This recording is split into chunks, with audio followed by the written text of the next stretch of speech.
Hello à tous et bienvenue dans cette nouvelle vidéo, j'espère que vous allez tous très bien. Alors aujourd'hui je vous réserve une petite vidéo motivation nettoyage, mais pas n'importe quel nettoyage et vous allez voir d'ailleurs mon état d'esprit quelques heures avant.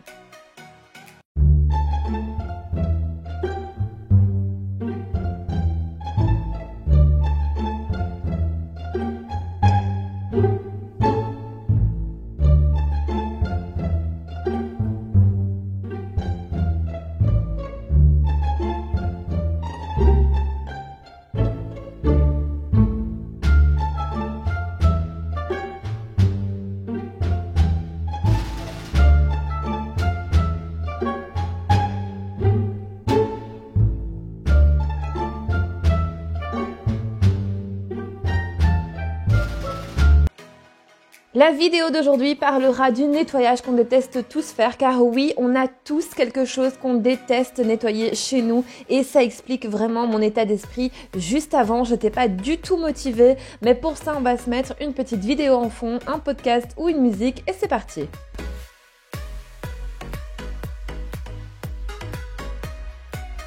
Et pour commencer, j'avais décidé de dégivrer mon congélateur. Alors dans cette vidéo, je ne vais pas du tout parler de l'organisation, je le ferai certainement dans une autre vidéo.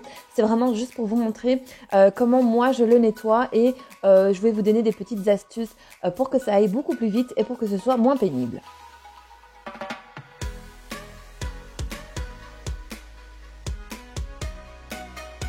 Première chose à faire, c'est vraiment de vider chaque tiroir du congélateur et de mettre le contenu au frais dans une glacière.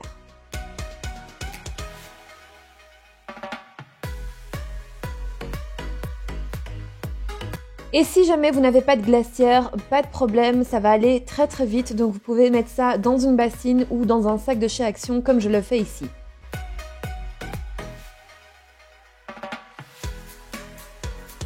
Bien évidemment, une fois que vous avez vidé votre congélateur, n'oubliez pas d'éteindre l'appareil, donc enlevez la prise, comme ça c'est réglé.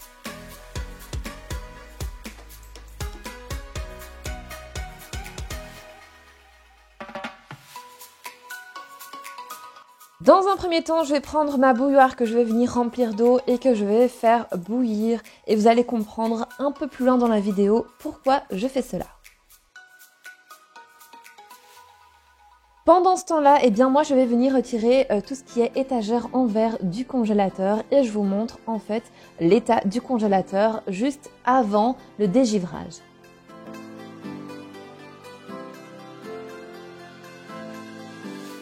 Bon, c'est vrai que l'état du congélateur n'est pas catastrophique, mais c'est bien de le faire quand même régulièrement.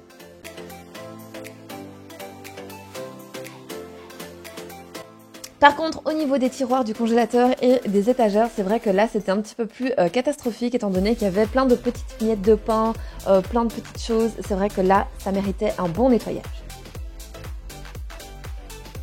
Une fois que l'eau est prête, eh bien, je viens la mettre dans deux petits récipients et ces petits récipients, je vais venir les mettre dans mon congélateur et je vais les laisser pendant 15 minutes à l'intérieur avec la porte fermée. Je vous conseille également de mettre un essuie sous votre congélateur, ça va permettre d'absorber l'eau et surtout de protéger le sol. Et pendant ces 15 minutes, je ne vais pas chômer puisque je vais optimiser ce temps pour nettoyer tout ce qui était à l'intérieur du congélateur, donc les étagères, les tiroirs, et comme ça, juste après, je pourrai m'attaquer au congélateur. Pour nettoyer mes tiroirs et mes étagères, j'ai uniquement utilisé mon éponge à vaisselle et un petit peu de détergent, mais vous pouvez très bien le faire avec de l'eau chaude et du vinaigre, c'est très bien parce qu'en plus ça va venir désinfecter.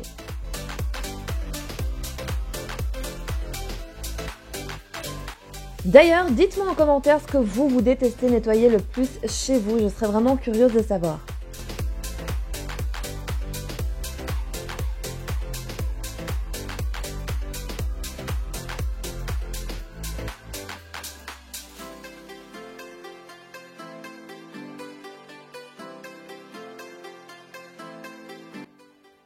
Qu'est-ce que tu fais là, toi? Qu'est-ce que tu fais là, Nounou? Et alors, c'est pas pour faire des dodos, ça? C'est pas pour faire des dodos? Mais non. Comment tu fais? Comment tu fais, Nounou? Oh, Doudou. Oh, Doudou. Oh, oui. Oh là là. Voilà, son passe-temps préféré. Bon. Au boulot? Au boulot? Tu t'y mets? Allez, c'est parti. C'est parti, on va travailler.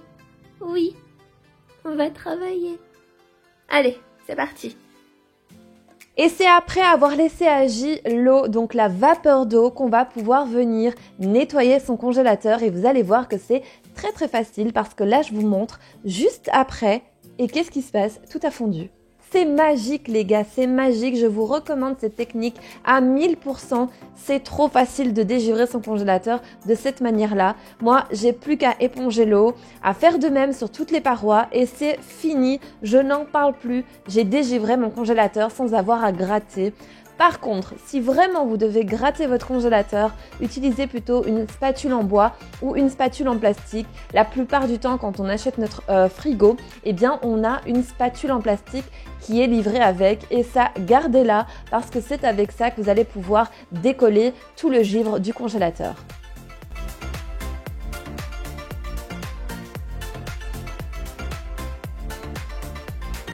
Et pour nettoyer les joints, que ce soit de votre frigo ou de votre congélateur, vous pouvez utiliser un mélange à base de vinaigre, citron et eau et vous allez voir que ça va super bien nettoyer, ça va bien désinfecter et en plus ça sent super bon.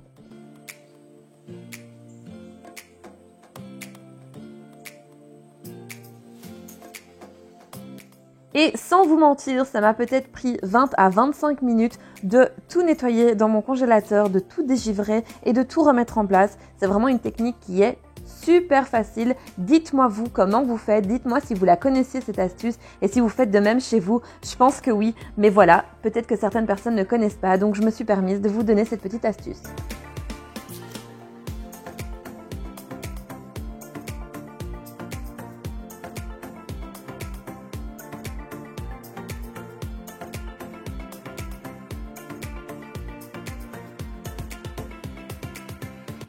Ensuite, on va passer à la deuxième chose que je déteste le plus nettoyer au monde, ce sont mes radiateurs. Regardez-moi ça, la saleté qui va se nicher dedans.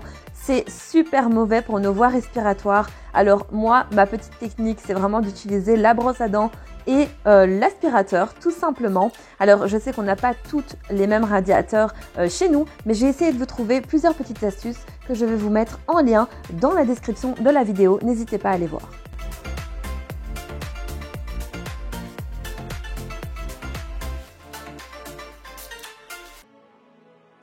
Et ensuite, je finis par nettoyer tout le radiateur avec un peu d'eau et de produit nettoie tout simplement. Mais vous pouvez très bien utiliser un petit peu de Dettol ou même du vinaigre et de l'eau comme d'habitude.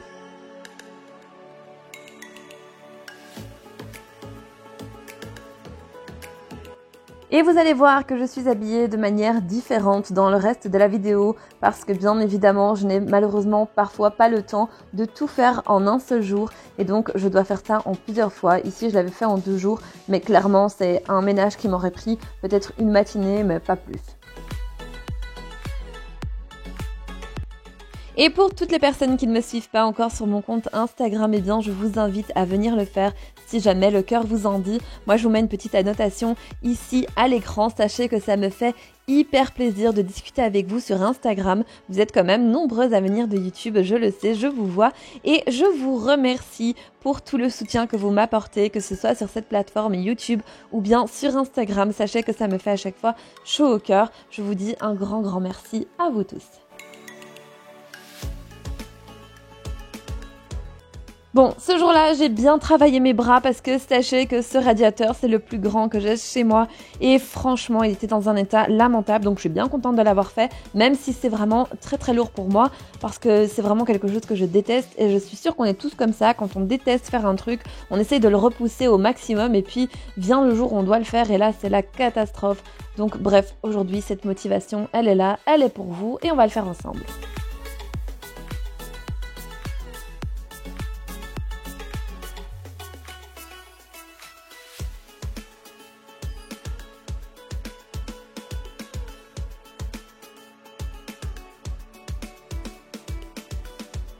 Et ensuite vient le tour du sèche-linge. Alors peut-être que certaines personnes vont se dire mais quoi, le sèche-linge, moi je le nettoie pas, c'est ok, il est propre.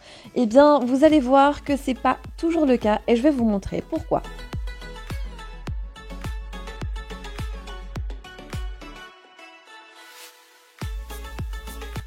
Il y a quelques mois en arrière, je vous avais fait une vidéo sur toutes ces choses qu'on oublie de nettoyer et dans cette vidéo, je vous donnais également les fréquences auxquelles vous deviez par exemple laver tout ce qui était machine à laver et sèche-linge. Alors si jamais cette vidéo vous intéresse, eh bien je vais vous la mettre en barre d'infos, mais je vous la mets également ici dans le petit i.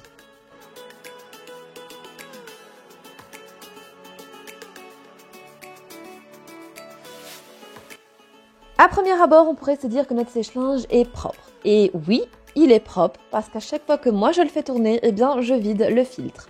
Mais vous allez voir que les petites poussières peuvent aller se nicher un petit peu partout.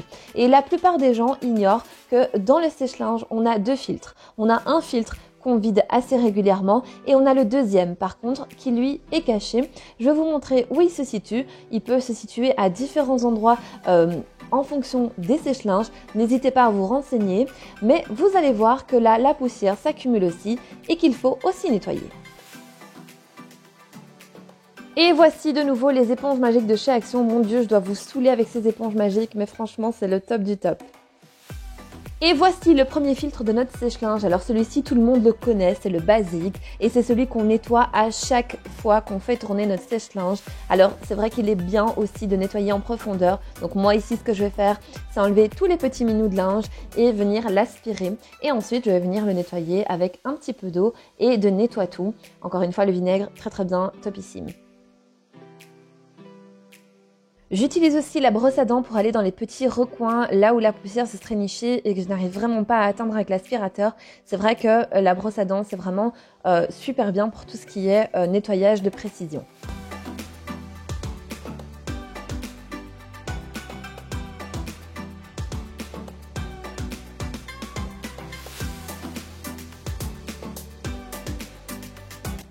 Pour enlever la poussière, moi ce que j'ai fait aussi, c'est que j'ai pris des cure-dents et j'ai commencé à gratter tout autour. C'est vrai qu'on ne se rend pas vraiment compte, mais elles se nichent un petit peu partout, donc c'est bien de bien nettoyer en profondeur.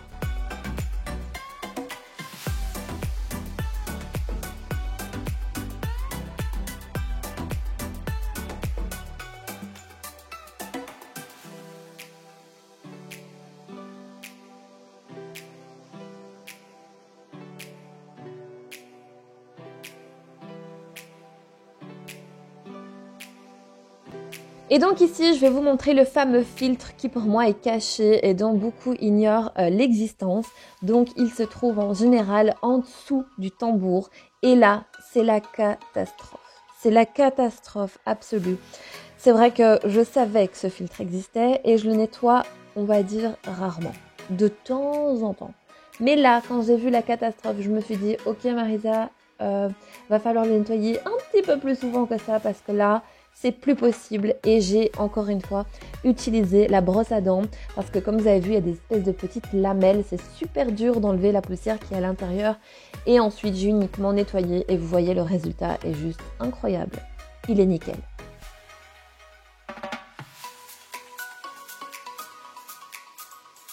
Alors clairement mon sèche-linge m'a donné plus de travail que mon congélateur mais franchement je suis très satisfaite et très contente de l'avoir fait. Et voici la dernière chose que je déteste nettoyer, c'est mon Dyson parce que c'est vrai que de temps en temps j'aime tout enlever et tout nettoyer et croyez-le ou non, c'est nécessaire aussi car c'est très très sale un aspirateur.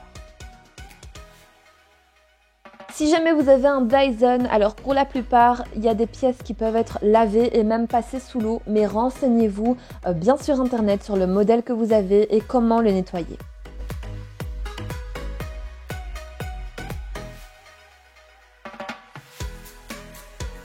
Alors depuis un petit temps, j'avais remarqué que l'embout de l'aspirateur ne glissait plus du tout sur le sol et en fait, je comprends pourquoi. Il y avait un tas de petits cheveux, de poils emmêlés dans les roues. Alors ce qui est bien, c'est que en général dans les Dyson, tout est démontable ou presque tout.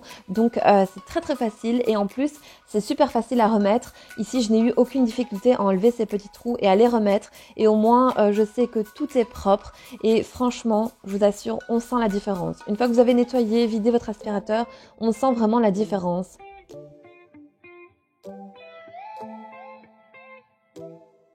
Et pour nettoyer, j'utilise juste un peu de produit nettoie-tout avec un peu d'eau chaude comme j'ai fait pour mes radiateurs.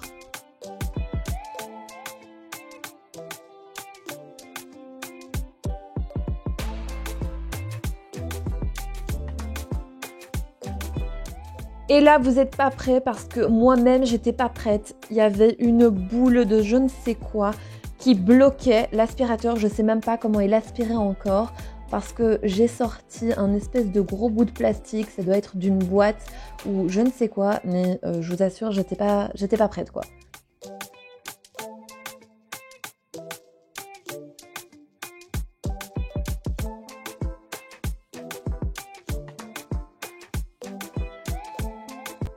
Si jamais vous avez un aspirateur comme le mien et que vous avez des pièces qui peuvent être lavées, voire même passées sous l'eau, faites bien attention parce qu'il faut qu'elles soient complètement sèches avant que vous puissiez remonter votre aspirateur et l'utiliser. C'est super important.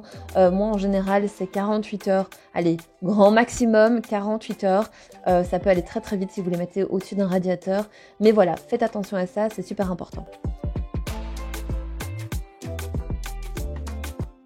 Et bien voilà, cette vidéo arrive à sa fin. J'espère qu'elle vous aura apporté toute cette motivation dont vous aviez besoin pour vraiment nettoyer toutes ces choses que vous détestez le plus au monde. Sachez que moi, cette vidéo m'a bien motivée à faire toutes ces choses que je déteste. Et moi, je vous dis donc à dimanche prochain pour une nouvelle vidéo. Soyez au rendez-vous à 10 h. Moi, je vous fais de gros bisous.